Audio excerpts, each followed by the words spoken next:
Hey friends, hope you're having a nice day, and it's time to play some Butcher at the Sky Temple. So, let's start with talking about our abilities as Butcher. So first of all, you have your hamstring on your Q, which does a little bit of damage, but the more important part of this ability is the fact that it slows down enemies by 50%, and it resets the attack timing. So you can charge somebody, then open up with an auto attack, then you immediately cast hamstring and get another auto attack in, because they were slowed by 50%, and that kind of allowed you to stay in one place and still get two auto attacks in.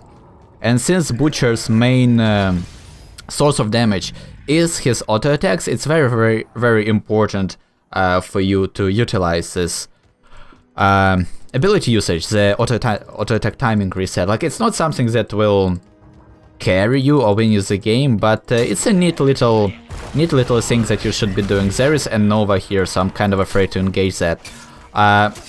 Yeah, so the second ability you have is Butcher's Brand. So it puts down a brand onto an enemy, and every time you attack them, you have lifesteal, and that's very important for Butcher, because he is an all-in hero. Like, you just charge into the enemy team, and you basically have no escape.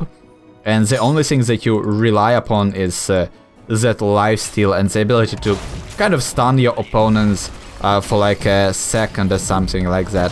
That is annoying as hell. You need to kill 2 zombies in order to escape the zombie wall. That is annoying.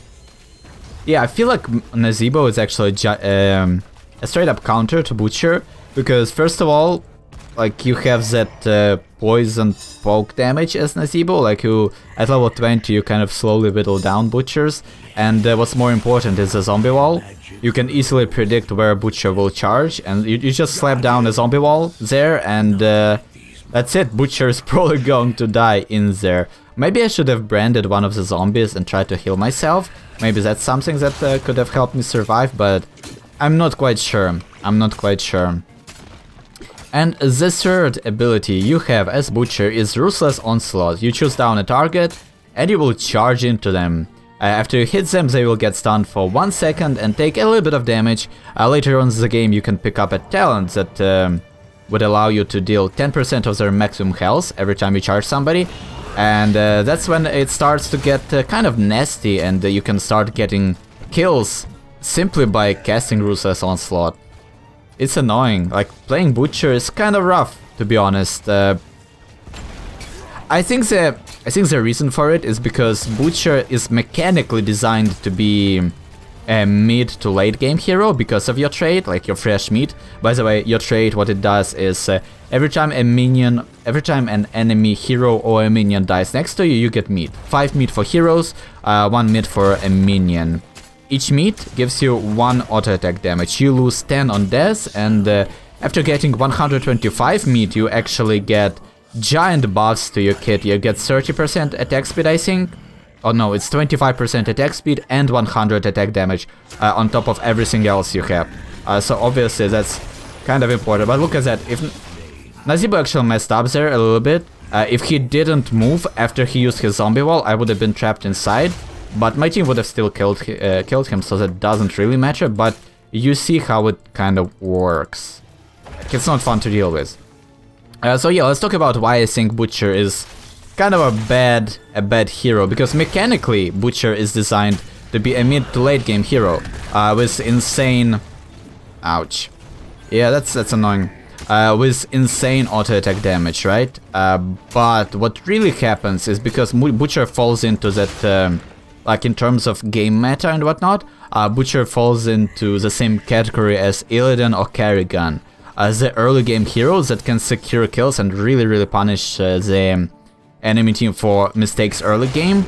But later on, everyone has kind of a way to deal with them. Everyone has some sort of mobility ability or like an ice block, things like that. So it really denies Butcher like his mid to late game strengths, because even though you get that ridiculous attack damage in the mid game after you finish stacking your fresh meat, you can't really capitalize on that because people can deal with it. So that's kind of why I think Butcher is in a kind of a bad spot right now, because like his mechanical design just doesn't fit his role in the game. But he's still ridiculously fun to play, and if you can get it going, like if you can set up a really good early game for your team, you can really do a ton of damage. It's kind of interesting how it works. So let's talk about our ultimates. We have Furnace Blast, 60-second cooldown, a 3-second delay, and then you hit everyone around you for a lot of damage. Like it's 700 damage right now. At level 20, it should be somewhere around 1500 damage. Yes, something like that. So you can do pretty decent damage, especially if you have some setup in form of a mosh pit or like Leyline Seal, Void Prison, things like that can really set you up for those amazing Furnace Blasts. But it's still not as good, like not as good of an ultimate as a 3-second silence, hopefully for obvious reasons. Okay. Because Lamb to a Slaughter, with the follow-up from your team, it basically secures your kill. And that's the benefits of Flail Axe. Oh, such a good talent actually, like at level 4, Flail Axe, that extra length actually allows you to secure kills like that, and it almost allows you to poke the way like Stroll or Alarak does. So it's kind of decent in that respect for sure. I don't know why he's tanking this. If Falstad kind of followed up on that, maybe we could have done a little bit more damage to this Anubarak. Wait, oh my god, I can't choose the talent. There we go, Lamb to a Slaughter. Okay, Diablo will pay for that. We will all pay for that. But we got a ton of meat, so that's kind of decent. Because I wasn't on the talent tier, so when I clicked control, it whatever. That was kind of bad. That was my bad. I should have chosen a talent a long time ago, but I'm kind of busy talking about the heroes, so I think that's fine. So yeah, a 3-second silence does a little bit of damage. It can be hard to set up into some of the more mobile heroes, like Tracer has easy time dodging it. Somebody like Kerosene with 7-sided strike can dodge it properly. So like it has its downsides, but overall I think it's pretty damn amazing. And I really think that we should lock down this Vala. She kind of killed herself there. And you don't even need to be like in the melee range to them to cast your Lamb to a Slaughter. You can kind of like set it up and then walk into. So that's nice. Ow. That's fine though. Camp doesn't matter because it would be eventually cleared up and stuff like that anyway, but getting the kills is what really matters. Also, those turrets hurt a ton. Nova might actually snipe us, so we should be careful. The precision strike. You should be able to see their ultimates when they are dead. Like that's kind of weird. Oh well. So at level 13, let's go ahead and pick up probably Savage Charge, and that's what I was talking about. The 10% of maximum health. That is a lot of damage. Like if you charge somebody who has like 2 health bars left, it's probably gonna kill them. Look at that. Immediate zombie wall response. Like that's what you should be doing as Nazeebo. You just put a zombie wall in front of yourself, and then the Butcher has a choice. Does he still charge in and probably get killed, or does he disengage? That was awful, by the way. Well, I kind of dodged the spiders, but that engage was very risky.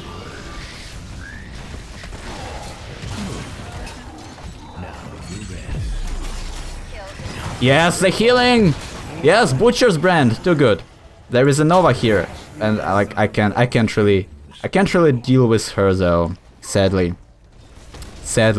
I think what happened there is our Nova was casting triple tap, so the enemy Nova kind of set up for that and killed her. So that was a little bit rough. But overall, that was a good trade, I think. We are losing a lot of shots middle, but again, we got the kills, we got the XP, and that's what we need, like as Butcher especially, because we want to stay ahead in terms of XP and whatnot. He should be able to fight her, right? Yeah, especially with full set follow-up. Especially with full set follow-up. So let's talk about our build for a second here. The talents and why I chose them the way I did. I feel like this is the way you should be building, like almost all the time.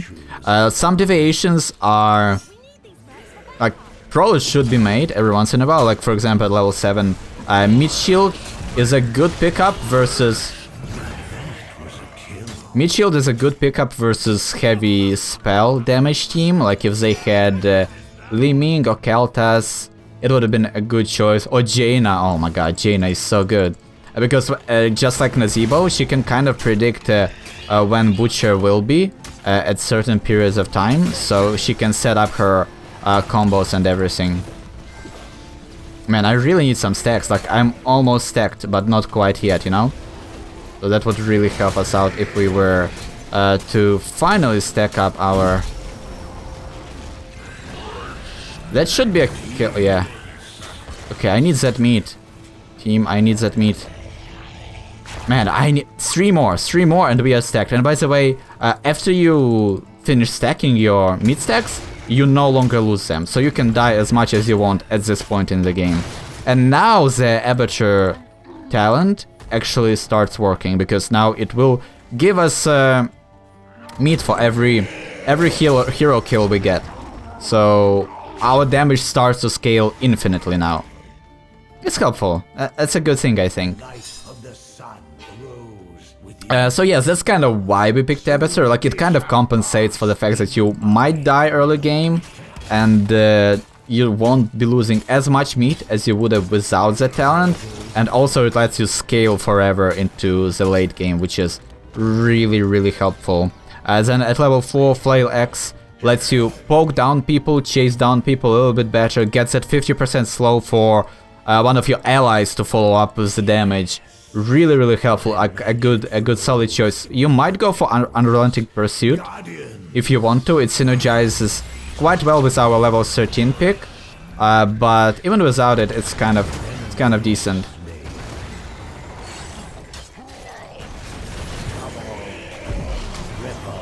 Triple kill! Will the tower kill me? No! Good stuff. We actually have our... can we get a stun? Oh, good job. Good job on Diablo. Well played. That's amazing. And this is kind of the strength of Butcher. We are so ahead in levels that we can kind of afford to take stupid risks. And simply because we have insane damage output, it will pay off. But if we've fallen off a little bit in the early game, like if we fell behind, it's really hard to climb back as Butcher, because you are an all-in hero. And when the enemy team is ahead, all-inning is not always the best idea, you know?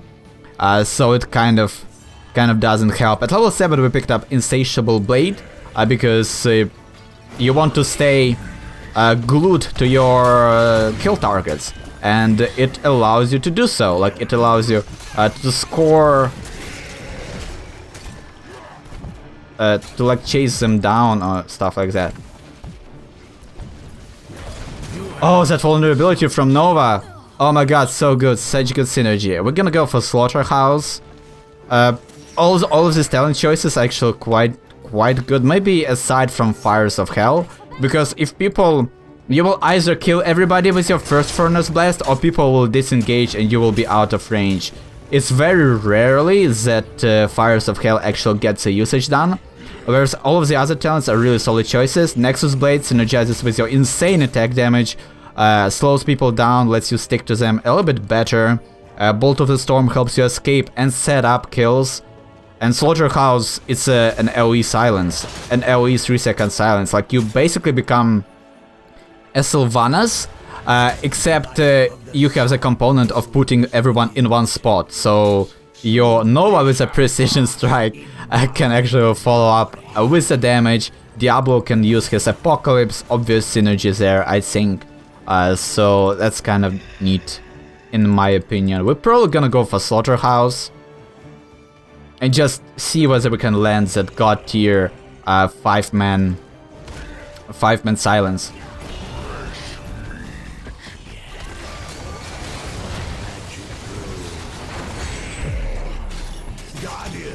Look at this healing, by the way. That is insane. That is insane. Can we actually catch up to Gaslow? The slow from the turrets kind of denied us the kill there. Oh no! The zombie wall! I missed my brand. I casted the brand on a zombie instead of the Gargantuan. If I used my brand on the Gargantuan, I would have stayed alive there. So that was a complete misplay on my part. They should probably disengage this, like, they won't be achieving anything here and they are way too low to contest this, so there's no reason to stay, kind of. So at level 10 we picked up, at level 13 we picked up Savage Charge, 10% maximum health damage, really good versus tanks, decent versus squishy heroes because you still get the job done even though the numbers are lower, you still hit them for 10% of their health and it hurts. At level 16 we picked up Enraged. This is our like safeguard ability. After we charge in and everyone starts killing us, we get 25 armor, we get more attack speed, which translates into more healing for us if we don't screw up our Butcher's brand. And that's obviously good. I think that this is like the core build for Butcher. Like, as I said, you can deviate maybe into the Meat Shield, maybe into Unrelenting Pursuit, and maybe into Crippling Slam, but aside from that, this is just a... Do we want that camp though? I feel like it's not gonna... Okay, whatever. I mean, camps are good. Camps are good in general, but... Oh well, people are dying, that's not quite what we want here. But so far the game was kind of interesting. I'm very interested in how it will translate like into late game, because right now everyone on their team has all of their talents, they have their mobility, their everything, so they should be able to deal with me. And as we saw, their Nazebo just countered me so hard. I killed myself there too a little bit, but it's hard to fight Nazebo. And when you see the Butcher on the enemy team, feel free to pick up Nazebo. You will get the job done. If you don't fall off early game, because then like your team will just get slaughtered by Butcher, and you won't have your stacks until the late game. So not really much you can do. I'm gonna disengage if they contest it, but we don't have Gust, but we do have Slaughterhouse, so I can just trap everybody inside the like over there and then grab the boss. Oh, that sandstorm almost forced us into the boss stun, and that would be kind of annoying. Okay, there is a Nova right there.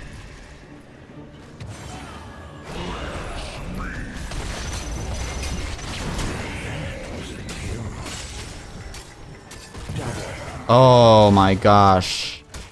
Oh well, that was cute. And this is kind of the problem with Slaughterhouse, like we used our ultimate and now Slaughterhouse is completely negated.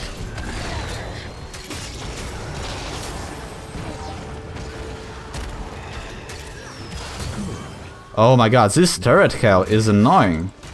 I'm gonna try to save Diablo. Okay. Oh, that's one hit. Damn. That is stupid. This is stupid.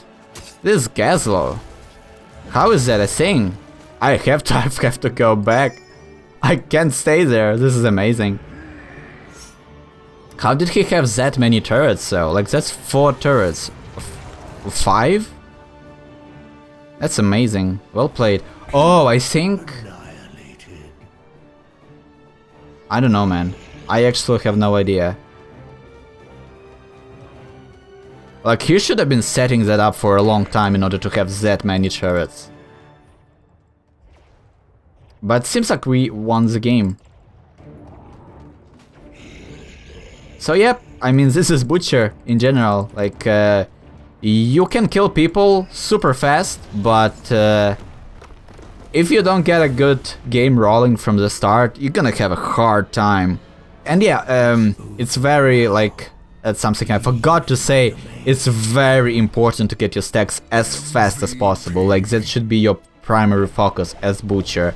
So that kind of, once again, counters the whole early game hero philosophy of the game, right? But yeah, it's very, very important to get your stacks as fast as possible, because that extra 100 attack damage and attack speed, that what kind of, like, fills the hero, like, it makes the Butcher the beast like he is, you know?